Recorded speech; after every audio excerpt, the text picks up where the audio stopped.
اس وقت ایران نے اسرائیل پر حملہ کر دیا ہے. 100 کے قریب کروز میزائل اور ڈرون حملے کیے گئے ہیں وہاں پہ. ابھی تک اطلاعات نہیں آئیں کہ کیا نقصان ہوا ہے, اسرائیل کو کیا اس سے لاس پہنچا ہے, لیکن ایران نے حملے کی کافی دنوں سے تیاری کر رکھی تھی اور یہ خبریں سامنے آ رہی تھیں کہ ایران ایک بڑا حملہ کرنا جا رہا ہے اسرائیل پر. اور اس حملے کے کیا جو چیزیں ہمارے سامنے آئیں گی, پڑوسی ملکوں کا کیا رد عمل ہوگا, مسلم ممالک اس پر کیا ریئیکٹ کریں گے, اور خصوصاً جو عالمی طاقتیں ہیں ان کا رد عمل کیا ہوگا, اس پر ہم تھوڑی سی بات کرتے ہیں. لیکن سب سے اہم اور سب سے بڑی بات یہ ہے کہ اس وقت اسرائیل کا فوکس غزہ کے بجائے اب ایران بن گیا ہے. اور اس میں سب سے امپورٹنٹ بات یہ ہے کہ پاسداران انقلاب, جو ایران کے انقلاب کے محافظ تنظیم ہے, اس نے یہ حملہ کیا ہے. اور آپ جانتے ہیں کہ پاسداران انقلاب وہ تنظیم ہے کہ جسے امام خمینی نے انقلاب کی حفاظت کے لیے بنایا گیا تھا. یہ براہ راست اس طرح ایرانی حکومت کے انڈر نہیں آتی, بلکہ سمجھ لیں کہ ایرانی حکومت سے بھی ایک تفوق و ایک برتری حاصل رکھتی ہے. جس طرح ایران کے سپریم لیڈر جو ہیں آیت اللہ خامنائی ہیں, اسی طرح یہ ان کے ایک طرح سے زیر اثر ہے پاسداران انقلاب. اور اسی طرح بہت سی اور چیزیں بھی ہیں, لیکن میں آپ کو تھوڑا سا ڈائریکٹ لے کر جاؤں گا کہ اسرائیل کے اندر جو صورتحال ہے اس وقت وہ کیا ہے, کیونکہ ابھی تک یہ بتایا نہیں جا رہا کہ کتنا نقصان ہوا ہے اور کیا حکمت عملی طے کی جا رہی ہے. لیکن سب سے امپورٹنٹ یہ ہے کہ اس وقت جو اسرائیلی صدر ہیں نیتن یاہو, وہ بیٹھے ہیں اور اپنی جو فوجی کیبنٹ ہے اس کے ساتھ وہ مشاورت کر رہے ہیں کہ کیا کرنا ہے. اور جو پڑوسی ملک ہیں, خصوصاً جو اسرائیل کے بارڈر پہ ہیں, جس میں اردن ہے, عراق, شام, لبنان, ان سب کے اندر بھی آپ کو پتہ ہے کہ جو فضائی حدود ہے اسے استعمال کیا جا رہا ہے. لیکن یہ کہا گیا ہے, ایران کی طرف سے دھمکی دی گئی ہے کہ اگر یہ ممالک اگر اسرائیل کو اپنی فضائی حدود شیئر کریں گے تو ان پر بھی حملہ کیا جا سکتا ہے. تو یہ بڑی امپورٹنٹ صورتحال ہے. اور اس وقت ہم دیکھ رہے ہیں کہ جو جنگ کے بادل ہیں وہ خلیج کے اندر پورے خلیج کو اپنی لپیٹ میں لے چکے ہیں. لیکن ابھی تک سعودی عرب کی طرف سے کوئی موقف سامنے نہیں آیا, یمن کی طرف سے, متحدہ عرب امارات کی طرف سے, پاکستان کی طرف سے, افغانستان کی طرف سے یہ نہیں آیا. لیکن تھوڑا سا ہم جاتے ہیں ایران میں کہ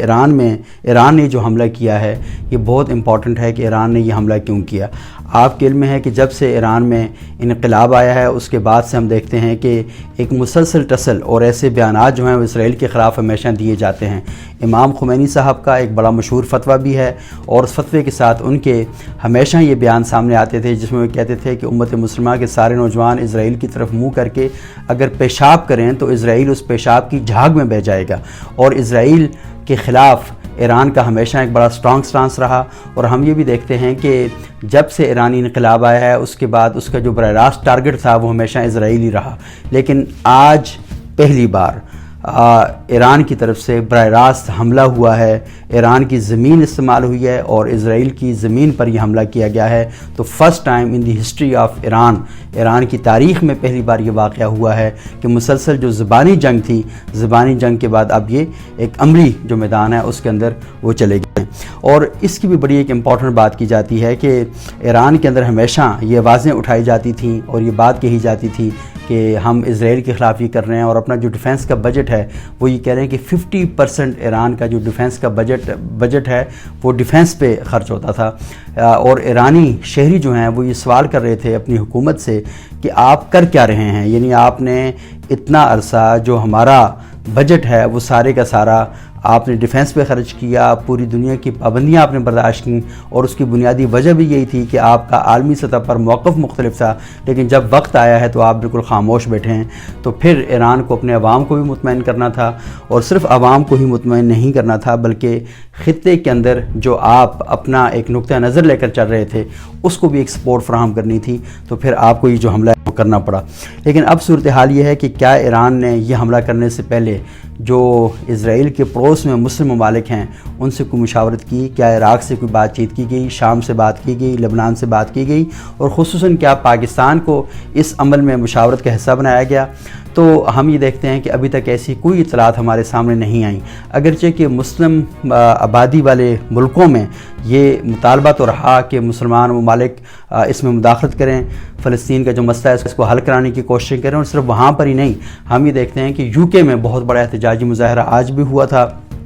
اور دیگر جو مغربی ممالک ہیں وہاں پر بھی اسرائیل کے خلاف مظاہرے ہو رہے ہیں، لیکن حکومتوں کا موقف اپنی شہریوں کے موقف سے ٹوٹلی ایک مختلف موقف ہے۔ تو یہ ساری چیزیں وہاں پر چل رہی تھیں، اور مجھے ذاتی طور پر ایک معلومات یہ بھی حاصل ہیں کہ پاکستان کی ایک سب سے بڑی قداور نمایاں مذہبی شخصیت نے پاکستان کی ایک عسکری شخصیت سے اس بات کا مطالبہ کیا کہ آپ نے اتنا بڑا سسٹم جو رکھا ہوا ہے اس کا کیا فائدہ ہے، آپ کیوں اٹیک نہیں کرتے؟ تو آگے سے اس شخصیت نے کہا تھا کہ ہر معاملے میں ہمیں ہی پہل نہیں کرنی چاہیے، اس مرتبہ کوئی اور پہل کرے تاکہ پھر اس کے بعد ہم سچویشن کو دیکھیں۔ تو پاکستان کے اندر سے بھی یہ مطالبہ جو ہے مختلف کارنرز کی طرف سے یہ کیا جاتا رہا ہے کہ آپ اسرائیل کی جارحیت کو فلسطین کے خلاف روکنے میں اپنا جو عمل ہے وہ قائم کریں، لیکن اب جو سچویشن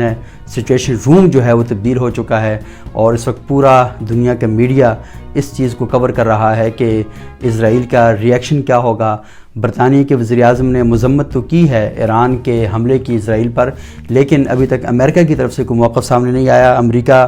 کے جو پریزیڈنٹ ہیں جو بائیڈن، وہ اپنے قومی سلامتی کے مشیروں کے ساتھ ان کا ایک اکٹھ ہے وہ چل رہا ہے، وہ ایک سچویشن روم کے اندر بیٹھے ہوئے ہیں کہ اب کیا ریئیکٹ کرنا ہے، کیسے ریئیکٹ کرنا ہے، اور پھر یہ بھی دیکھا جا رہا ہے کہ اگر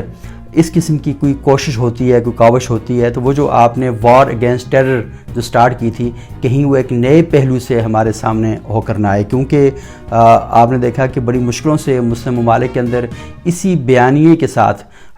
انتہا پسندانہ رجحانات کی تنظیموں نے عسکریت کے میدان میں وہ چلی گئی تھیں۔ تو اب یہ صورتحال دوبارہ سے پیدا ہو سکتی ہے کہ پوری عالمی برادری مسلسل 7 اکتوبر سے جو فلسطین کے اندر صورتحال ہے اس پر کوئی رد عمل سامنے نہیں آ رہا۔ OIC ناکام ہو گئی، یونائٹڈ نیشن ناکام ہو گئی، بڑے ممالک ناکام ہو گئے، اسلامی ممالک جو ہیں وہ مطالبات کر رہے ہیں، لیکن اسرائیل کی طرف سے وہ جارحیت بالکل رک نہیں رہی، بلکہ عالمی میڈیا کی ایک طرح سے سپورٹ بھی اسرائیل کو ہی میسر ہے۔ تو جب یہ ساری سچویشن ہے تو پھر ایسے موقع پر ایک دفعہ پھر وہ جو جہادی آرگنائزیشن جنہیں آپ کہہ سکتے ہیں یا عسکری تنظیمات جنہیں آپ کہہ سکتے ہیں، تو ان کے لیے دوبارہ کھڑے ہونے کے لیے ایک جواز فراہم ہونے کی فضا جو ہے وہ ہموار ہو رہی ہے۔ تو ایسی سچویشن کے اندر اب مسلم ممالک کے لیے بھی بڑا پرابلم ہے، اور سب سے بڑا جو خطرہ ہے اس کی ایک لائن میں آپ کے سامنے تھوڑا سا رکھوں گا، کیونکہ ایران ایک طرح سے لیڈ کر رہا ہے مکتب تشیع کو جو مسلم دنیا ہے اس کے اندر، اور یہ جو مکتب تشیع ہے اس کی جو لابیز ہیں ایرانی لابیز، وہ پاکستان سمیت سعودی عرب میں اور مختلف ممالک کے اندر موجود ہیں۔ تو وہاں پر بھی اب ایران کا ایک ہیرو پروفائل جو ہے وہ ہمارے سامنے آئے گا۔ تو جب یہ ہیرو پروفائل سامنے آئے گا تو پھر جو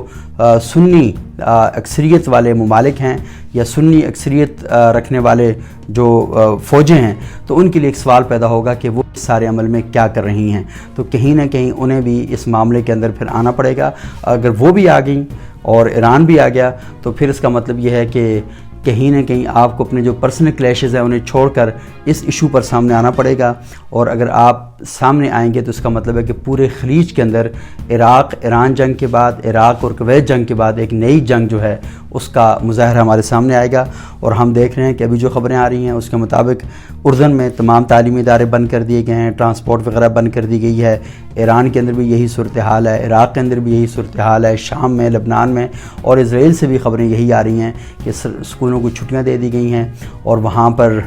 بالکل اس وقت ایک ایمرجنسی نافذ ہے، اور جب یہ ایمرجنسی نافذ ہے اور وہاں پر کاروبار زندگی معطل ہو چکا ہے تو پھر اس کے نتیجے میں ایک اور چیز یہ ہے کہ پھر